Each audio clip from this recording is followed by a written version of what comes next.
की एक किताब पढ़ रहा हूँ और उसका नाम है how to stop worrying and start living. तो इस किताब में जो मैंने पढ़ा है वो मैं आपके साथ कुछ ऐसी चीज़ें शेयर करने जा रहा हूँ जो कि मुझे काफ़ी बेनिफिट लगी है और मुझे उसमें से काफ़ी कुछ सीखने को मिला है। और मुझे ऐसा लगा है कि वाकई में चीज़ें लाइफ में अगर इम्प्लीमेंट की जाए तो हम अपनी बहुत सारी टेंशन से मुक्ति पा सकते हैं। और टेंशन आजकल किसकी लाइफ में नहीं है, चिंता किसकी ज़िंदगी में नहीं है। सबकी लाइफ में चिंता है, सबकी लाइफ में वरीज़ है, टेंशन है, स्ट्रेस है। बट इस स्ट्रेस को ओवरकम करने के लिए हमें क्या करना चाहिए? जैसे कि अगर मैं बात करूं, अगर स्ट्रेस सबकी लाइफ में है, चाहे वो कोई भी इंसान है, रूरल लाइफ में रह रहा हो, चाहे वो कोई अर्बन लाइफ स्पेंड कर रहा हो, सभी की लाइफ में स्ट्रेस होता है। बट मैं बात करता हूँ कि इस स्ट्रेस से अगर छुटकारा पाना है तो आपको कुछ डिफरेंट स्ट्रैटेजी का इस्तेमाल करना है। इस किताब में मुझे सबसे अच्छा जो पार्ट लगा ना वो ये है, live in a day tight compartment. अब इस बात का मतलब क्या है? देखो, living in a day tight compartment का सीधा सा मतलब है, अगर आज का दिन है आपके पास तो बस आज ही के दिन में जीना है। फ्यूचर में क्या होने वाला है उस पर टेंशन करना कम करनी है, और पास्ट में क्या हुआ है उस पर टेंशन करना कम करनी है। तो living in a day tight compartment, जब आप उस दिन को सिर्फ ऐसे देखते हो कि जैसे मेरी लाइफ का आज लास्ट डे है, तो आज मैं इस दिन को कैसे जीने वाला हूँ। और अगर आप उन सारी चिंताओं में बैठ गए कि भाई पता नहीं फ्यूचर में क्या होगा, या मुझसे तो पास्ट में बहुत सारी मिस्टेक्स हुई है, मैं कैसे इसको ओवरकम कर सकता हूँ, तो फिर आप बहुत ज़्यादा वरी को अट्रैक्ट कर रहे हो अपनी लाइफ में। तो इसलिए सबसे अच्छा तरीका है कि living in a day tight compartment, बस आज के लिए मैं चिंता नहीं करूँगा, भले आप फाइनेंशियली अपनी लाइफ में कहीं भी हो। और ऐसा नहीं है कि अगर आप फाइनेंशियली वेल ऑफ भी हो तो आपकी लाइफ में स्ट्रेस नहीं होगा, सबकी लाइफ में आता है। क्योंकि कहीं ना कहीं हमारा जो लाइफ स्टाइल है वो भी बहुत चेंज हो गया है।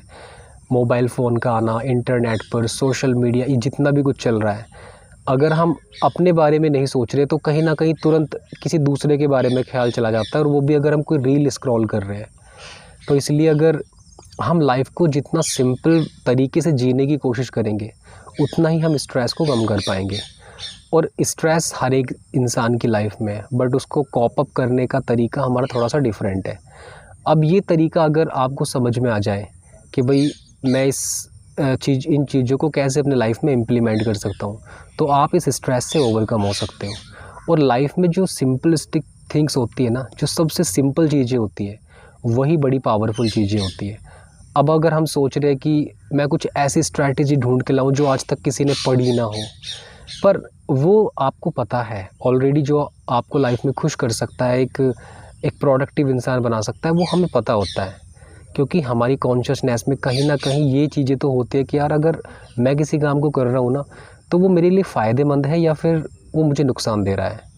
और अगर इतनी सेल्फ़ अवेयरनेस हमें है और फिर भी हम उस काम को बार बार किए जा रहे हैं, तो फिर कहीं ना कहीं हम जानबूझकर ही तो ऐसी चीज़ों को अट्रैक्ट कर रहे हैं अपनी लाइफ में, या हम कुछ ना कुछ एक्सपेक्टेशन कर रहे हैं कि लाइफ में कुछ बुरा हो ना। अगर गलत काम करते हुए भी अगर हम अच्छे रिज़ल्ट की एक्सपेक्टेशन कर रहे हैं, ये जानते हुए कि इसका नतीजा भी बुरा होगा, तो फिर वो लाइफ जीने का तो कोई मतलब ही नहीं है ना। उस लाइफ से तो फिर आपको ये समझ में आना चाहिए कि मुझे ये पहले पता था, अब मैं ये गलती नहीं कर रहा हूँ। वो गलती नहीं मानी जाती जब आप किसी काम को इंटेंशनली कर रहे हो, उसके कॉन्सिक्वेंसेस को जानकर अगर हम करते हैं तो वो मिस्टेक नहीं है। मिस्टेक होती है जब हमें उस काम के बारे में पता ना हो, उन चीज़ों के बारे में पता ना हो कि जो हमारी लाइफ के लिए ठीक है। तो इसलिए living in a day tight compartment, आज ही के दिन में जीना है। और जब आप आज ही को जीना सीख जाओगे, कल का दिन अपनी खुद चिंता कर लेगा। ऐसा नहीं है कि अगर आप आज के दिन में जी रहे हो तो मैंने कहा कि भविष्य की चिंता मत करो। Planning there, planning should be there, planning होनी चाहिए और प्लान होना चाहिए, आपका गोल होना चाहिए फ्यूचर के लिए, बट चिंता नहीं होनी चाहिए। क्योंकि अगर हम चिंता कर रहे हैं तो हम कहीं ना कहीं सोच रहे हैं कि मैं शायद कुछ चीज़ों को इम्प्रूव कर सकता हूँ, बल्कि चिंता करने से कोई इम्प्रूवमेंट नहीं होता है। किसी भी लाइफ के एरिया में आप इम्प्रूवमेंट नहीं कर सकते हो अगर आप कॉन्स्टेंटली चिंतित हो। और यही सबसे अच्छी बात है कि अगर आप आज के दिन को ऐसा जियो कि जैसे ये मेरे लाइफ का लास्ट दिन है और मैं इसमें अपना बेस्ट करने वाला हूँ, बेस्ट टू बेस्ट करने वाला हूँ। और इसके लिए मैंने एक बुक पढ़ी थी, द 4 एग्रीमेंट्स। और इस किताब में 4 ऐसे एग्रीमेंट दिए गए हैं जो हर एक इंसान को अपनी लाइफ में इम्प्लीमेंट करने चाहिए। और अगर हम इम्प्लीमेंट नहीं कर रहे अपनी लाइफ में तो उसी के पास बहुत ज़्यादा टेंशन है, उसी के पास बहुत ज़्यादा वरीज़ है। तो हमें अपनी लाइफ में क्या इम्प्लीमेंट करना चाहिए, इन 4 एग्रीमेंट्स को एक एक करके समझाता हूँ। पहला एग्रीमेंट है be impeccable with your words. अपने शब्दों के साथ ऑनेस्ट रहना, स्ट्रेट फॉरवर्ड रहना। कई बार हम गॉसिपिंग कर रहे होते हैं, मजाक में किसी को कुछ बोल दिया, अपने बारे में कुछ कह दिया, मुझसे तो ये काम होता नहीं है, मैं तो फूहड़ हूँ, मैं तो इस काम के लिए बना ही नहीं हूँ, किसी को मजाक में कुछ गलत बोल दिया। बट अगर हमें समझ में आ जाए कि शब्दों की फ्रीक्वेंसी बड़ी काम करती है, क्योंकि जब हम शब्द या तो अपने लिए इस्तेमाल करते हैं, दूसरों के लिए, अपने बारे में या फिर किसी दूसरे इंसान के बारे में, तो ज़रूरी नहीं है कि अगर आप किसी इंसान के बारे में गलत सोच रहे हो तो उसका इम्पैक्ट आपकी लाइफ में नहीं दिखेगा, 100% दिखेगा। क्योंकि शब्दों की अपनी फ्रीक्वेंसी होती है, चाहे आप अपने बारे में कह रहे हो या किसी दूसरे के बारे में कह रहे हो। और अगर आपको शब्दों की फ्रीक्वेंसी का पता चल जाए, लोअर फ्रीक्वेंसी और हायर फ्रीक्वेंसी, जो भी आप ऐसी चीज़ें अपने आप से कहते हो कि जिसमें वरी है, टेंशन है, तो वो लोअर फ्रीक्वेंसी पर आप वाइब्रेट कर रहे हो।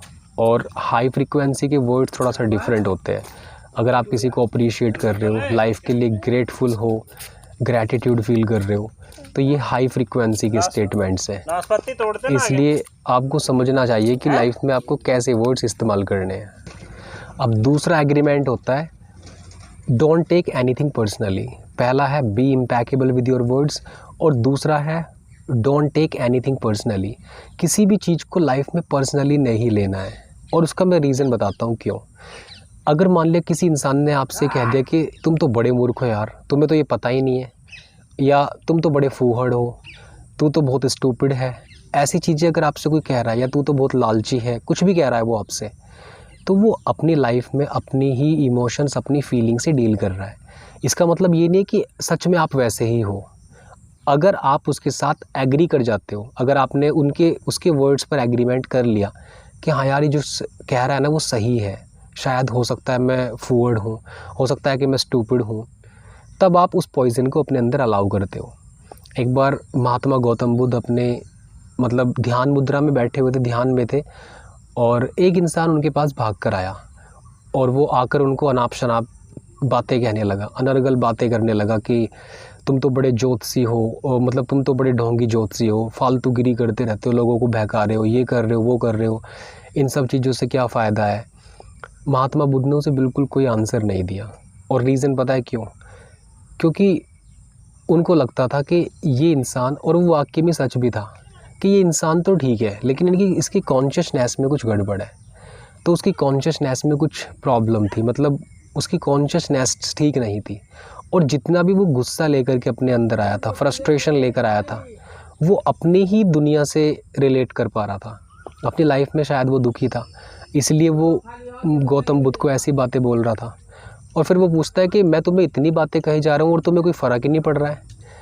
तो फिर महात्मा गौतम बुद्ध कहते हैं कि जो भी तुम बोल रहे हो ना, वो मेरे लिए नहीं बोल रहे हो, वो आप अपनी लाइफ से बोल रहे हो।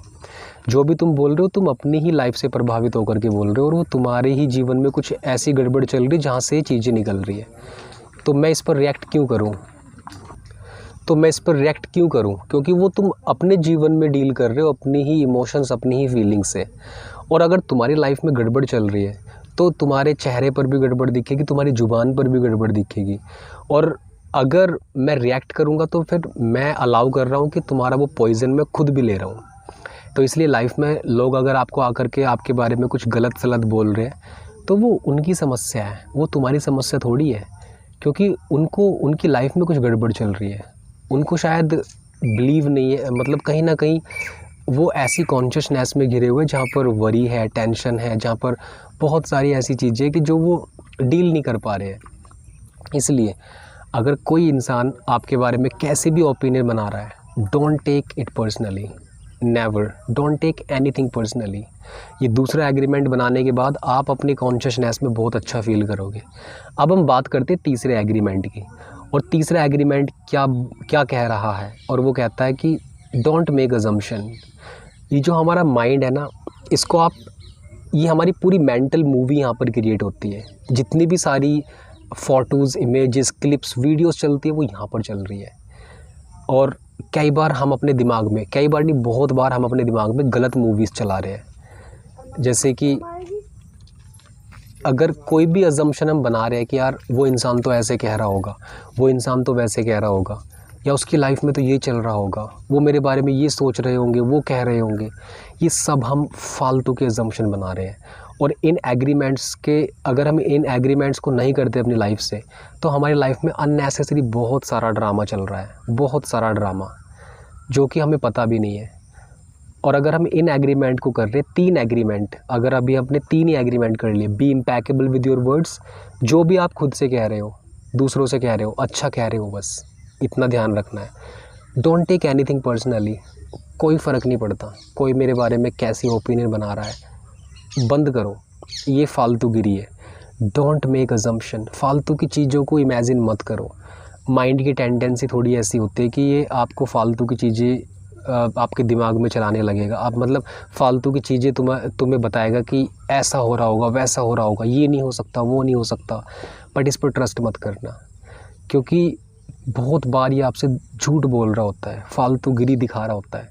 और अगर आप हर एक चीज़ को पर्सनली ले रहे हो, अपने वर्ड्स के साथ इम्पैकेबल नहीं हो, या कहीं ना कहीं आप अजम्पशन बना रहे हो, बहुत सारे अजम्पशन बना रहे हो, तो आप अपनी लाइफ में अननेसेसरी बहुत सारा ड्रामा चला रहे हो, बहुत सारी ड्रामेटिक मूवी चला रहे हो। और इनसे आपकी लाइफ में स्ट्रेस आएगा, वरी आएगी, चिंता आएगी। अब इसके बाद आपको एक 4th एग्रीमेंट और समझना है। अगर मैं 4th एग्रीमेंट की बात करूं, 4th एग्रीमेंट है ऑलवेज़ डू योर बेस्ट। हमेशा अपना बेस्ट दो जो भी आप कर रहे हो। जैसे कि आपको 3 एग्रीमेंट अप्लाई करने अपनी लाइफ में, तो आज आपने मुझे सुन लिया, कहीं से पढ़ लिया, इसके बेनिफिट्स जान लिए कि हाँ वाकई में अगर मैं इन 4 एग्रीमेंट्स को अपनी लाइफ में अप्लाई करूँगा तो मैं बहुत खुश रहूँगा, टेंशन फ्री रहूँगा, स्ट्रेस फ्री रहूँगा, वरी फ्री रहूँगा। लेकिन जैसे जैसे लाइफ आगे बढ़ेगी वैसे वैसे आप इसको भूलते जाओगे और फिर अपनी लाइफ में वहीं पर आ जाओगे जहाँ पर अभी आप जी रहे हो। तो सबसे बेस्ट तरीका है ऑलवेज़ डू योर बेस्ट।